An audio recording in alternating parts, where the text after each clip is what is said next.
안녕하세요. 대단히 반갑습니다. 수필 읽어주는 남자 자한형 이종수입니다.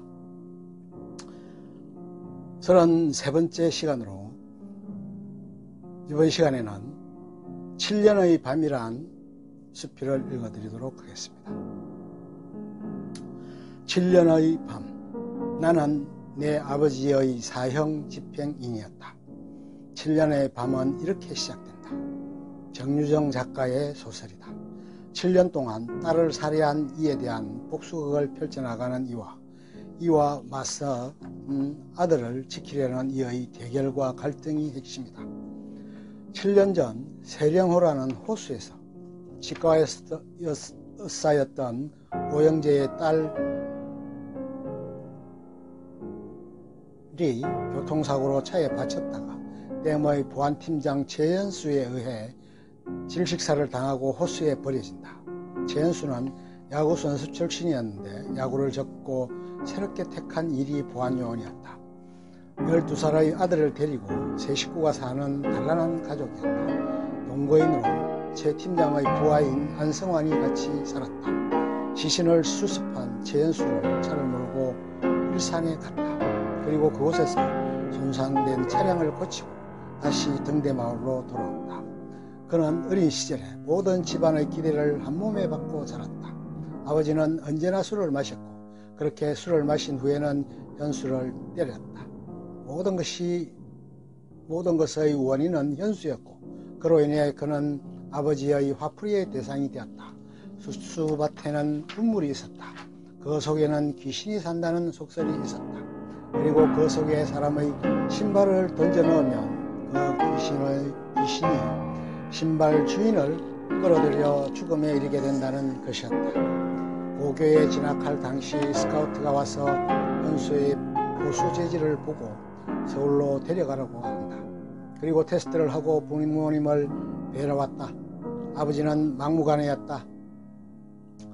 결코 서울로 보낼 수 없다는 완강한 반대였다. 그들은 캐치그러브를 현수에게 기념으로 주고 갔다. 그러나 그것이 다음날 갈기갈기 찢긴 채 널브러져 있는 것을 보게 된다. 현수는 오열하고 아버지에 대한 원망이 쌓여간다. 그는 어느 날 밤 아버지의 신발을 들고 수수밭으로 간다. 꿈인지 생신지도 모른 채 우물 속에 신발을 던진다. 그리고 그러던 차에 아버지는 아들을 찾아서 나오고 우물에 빠지는 사고를 당해 결국 죽고 만다.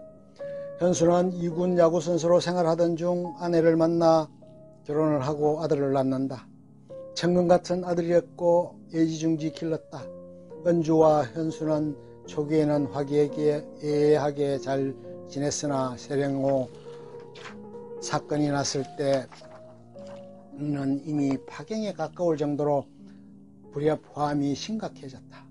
은주는 남편이 바람을 폈거나 사고를 낸 것이 아닌가 하고 억의 눈초리로 접근하고 남편의 이상 행동을 주시하게 된다. 수목원의 오영재의 가사일도 맡아서 봉사하면서 생활비를 벌어들이기도 했다. 그리고 일산의 아파트까지 장만해서 아들의 미래를 위해 준비를 해두기도 한다. 오영재는 수목원의 주인이다. 치과의사로 아내와 딸과 함께 살고 있었다.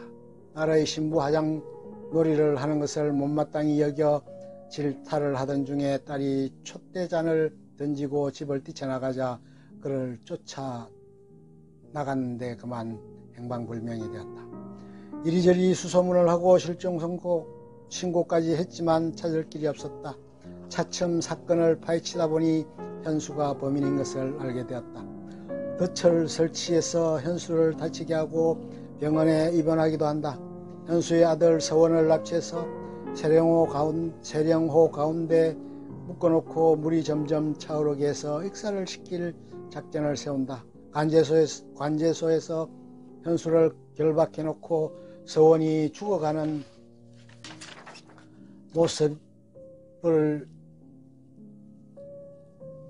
보라고 하는데 현수는 의자에 결박된 채 오영재에게 달겨들어 한바탕 실갱이를 벌인다.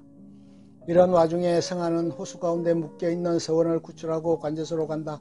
현수는 서원을 구명할 명목으로 댐의 수문을 열어 수문을 개방한다. 개방으로 하구에 살던 많은 주민들이 수해 피해를 입게 된다.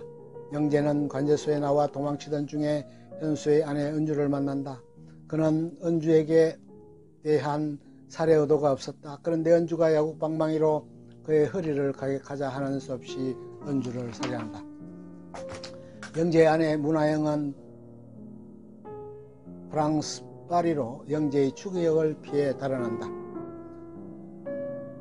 수없이 영재의 사슬에서 벗어나고자 시도했지만 번번이 실패했다. 강원도 설악산 자락인 한계령에서 버려진 뒤 그녀는 최후의 탈출을 시도하고 곧바로 파리로 주랭랑을 놓는다. 성화는 하영에게 연락을 취하고 영재의 성격, 행동 양식 등을 자문받게 된다. 9차례에 걸쳐 편지를 보내 그와의 관계를 설명하고 어떻게 행동할 것인지를 예측하기도 한다. 오영재는 현수를 거의 중환자 수준으로 만들어 내팽개놓은 채 관제소를 나왔다. 그리고 파리에 있는 문하영에게 간다.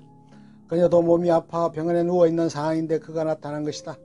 링게르병 등을 박살내고 행패를 부리다 병원 관계자에 의해 경찰로 호송된다. 그녀는 결국 파리에서 이스탄불로 도망을 갔다가 다시 파리로 돌아온다. 혼수 상태로 병원으로 후송된 최은수는 결국 병이 완쾌된 후에 재판을 받고 사형수로 7년을 복역한다. 그는 복역 중에 치과 치료를 받는데 그 의사가 오영재였다. 그는 기급을 하고 그의 목적 또는 업무의 내막을 유추한다. 그리고 서원에게 오영재의 업무를 분쇄할 수 있는 지혜를 제공한다. 무척이나 서원이 보고 싶었지만 면회를 사절한다. 성화는 이러한 세령호에서의 사건을 중심으로 소설을 쓴다. 그리고 문하영에게 편지도 쓴다. 그는 그 소설을 서원에게 보내고 문하영에게도 보낸다. 끝없이 도피행각을 벌이는 서원을 위해 물심양면으로 도움을 주고 최종적으로 그를 거두고 같이 생활한다. 그러나 오영재의 방해 공작은 계속된다. 서원이가 학교를 옮겨 적용할 때쯤이면 사건을 보도한 주간지를 배포해서 서원을 옴짝달싹 못하게 궁지로 몰아간다. 이리저리 친척집을 떠돌고 이 학교 저 학교를 떠돌면서 겨우 고등학교를 졸업한 상태로 지난 7년 후 아버지의 사형 집행 소식을 전보로 받는다. 그리고 시신을 인수하기 위해 의왕으로 간다. 그러면서 그는 오영재의 계략을 눈치챈다. 그리고 아버지의 기발한 계략도 알게 된다. 안성화는 서원과 함께 오영재에게 불모로 잡히게 되고 죽음의 문턱까지 가게 되지만 미리 연락해둔 형사에 의해 구출된다. 오영재는 결국 살인미수 등 갖가지 제목으로 체포되고 그의 복수는 막을 내린다. 사족이지만 아마 추측컨대 비슷한 세령호의 댐은 남도 쪽의 제2댐이 아닐까 여겨지기도 한다. 잠수에 관한 부분에 대해서도 그것에 대해 별도 연구하고 자문을 받은 것으로 추정된다. 아무튼 세심하게 준비하고 사진에 실제적으로 체험을 통해서 그런 부분과 장면을 묘사할 수 있었던 것으로 보여진다.